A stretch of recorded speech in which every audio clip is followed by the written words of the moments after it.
Your brain is the most powerful weapon in the world. Once you put away your phones and your computers and all that we have nowadays, yeah, it's great. We're up to date. But your brain is the only thing you have when you're going through depression, when you're going through hard times, when you're going through death, real life. You can't Google that, man. You're alone. You're alone. You may have a shrink you're going to, you may have a best friend you're going to, but there's 24 hours in the day where you're alone in this brain, and your brain is talking to you in all kinds of ways, and it wants to control you and pull you in these different pockets. If you can't control your own brain and your brain controls you, you got to tell your brain where you want to go and how you want to go and how you want to get there. You got to control it. If not, it's over. What existed for me was, okay, man, how am I going to make this work? And all I knew back then was hard work. The only way anything gets accomplished. That's all I heard back in those days. You gotta work hard. You gotta work hard. I'm not getting I can't get this paragraph. I can't remember what the is in this paragraph to pass this test to get in the military. Read again. Still not getting it. Read again. But if you're not getting it, write it out. And that's how I started learning. Okay, well, I gotta write out everything I do. And then write it out again, and write it out again. And guess what happened? I got it. I got it. I can't swim. I'm negative buoyant. Go back again. I can't swim. Go back again. Go back again. Go back again. I got it. I realized if I keep going back and going back and going back until the just becomes, your mind will say, okay, we're gonna figure it out. Because he is not going to stop. It's not like I'm gonna try one more time. No, it's just like alarm clock goes off, boop, we're going back. I can't read right, we're going back. I gave myself no way out, and my mind realized that. They said, okay, we're gonna adapt and overcome now. Like a lot of people say, trying hard. Your mind knows, man. It knows this guy's bull. Me, man, this guy's lying. There's no truth behind it. When I was in Navy SEAL training, people go, how were you there for 18 months? The program was only 6 months long. You were in 3 hell weeks in 1 year. No one's ever done that. How did you do that? I talk about the new norm. When I lived in a $7 a month place when I was growing up for a short period of time, I loved it. I didn't know any different. That was my norm. Once we moved out of that place, we moved to a $236 a month place. I was like, I never want to go back to that little piece of shit.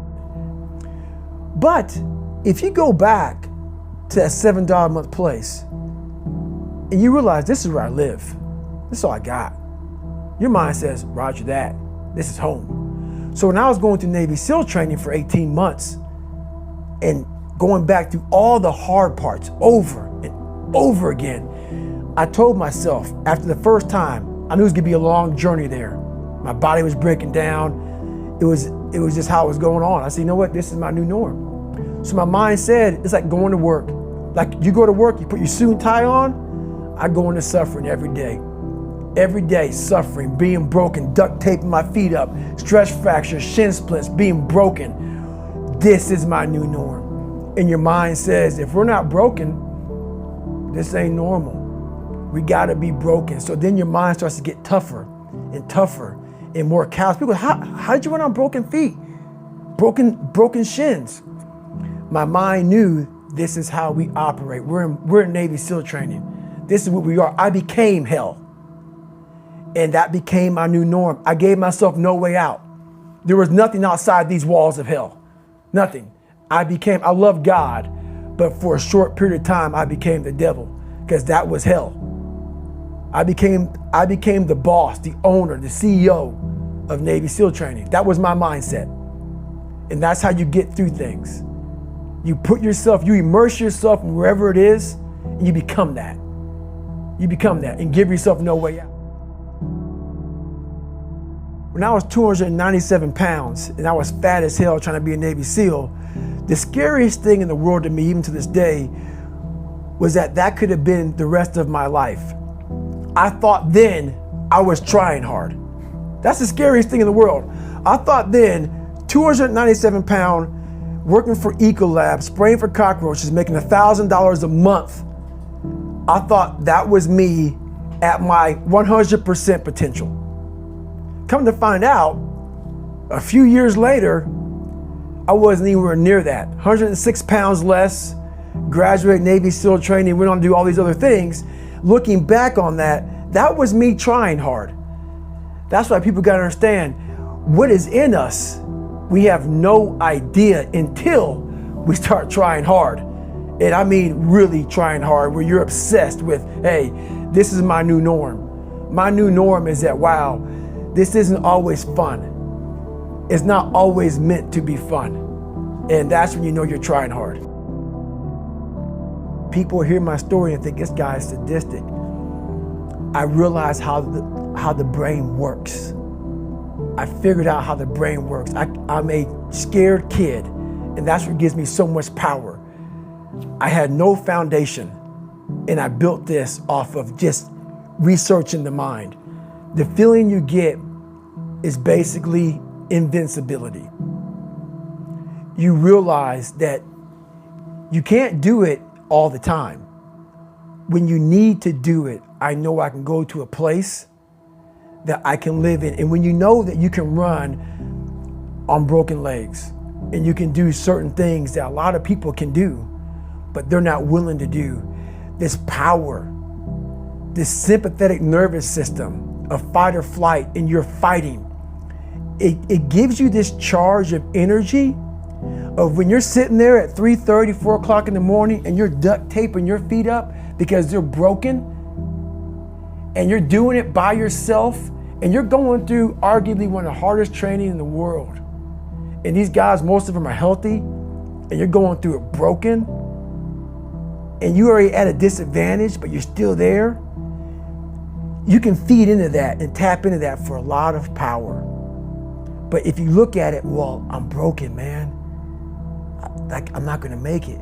But if you look at it as, man, I'm broken and I'm still here, and I'm fighting, and I'm gonna find a way to get through this because I have no other place to go. It gives you a lot of power. When things start to suck really, really bad, my brain and a lot of people's brain, they don't go to your dad beating you up. Your brain says, we gotta get the out of here. This is miserable. So anger goes away a lot of times when you're suffering, because your brain just says, we gotta run, we gotta go. So that anger is not popping up saying, oh, I'm gonna show them, I'm gonna show those people. No, there has to be a much deeper, when I say deeper, it has to be down to mineral soil. It has to be down to that nice mineral soil where nothing can burn. You can't burn dirt. So it has to be down that low, that literally is something in you that's at the core of your soul. But you don't find it unless you spend a lot of time with what you want to be in life. I can't give that to you. Right. You can't give it to somebody. When you find your true passion in life, and my passion for me was like, oh, I want to be, I don't give a Navy SEALs, Army, I don't give a shit. I want to serve my country. I want to be someone that I'm proud of. I want to look at myself in the mirror because I was so disappointed. That accountability mirror I talk about, I was so disappointed in what I saw every day. I wanted everybody to love David Goggins. And a lot of people did. I didn't love myself. But I knew a lot of us want to find peace first. So people say, man, you always talk about this suffering and pain and I'm at peace right now because I went through that. Right? You don't find peace first. If you do, Merry Christmas. More power to you. More power to you.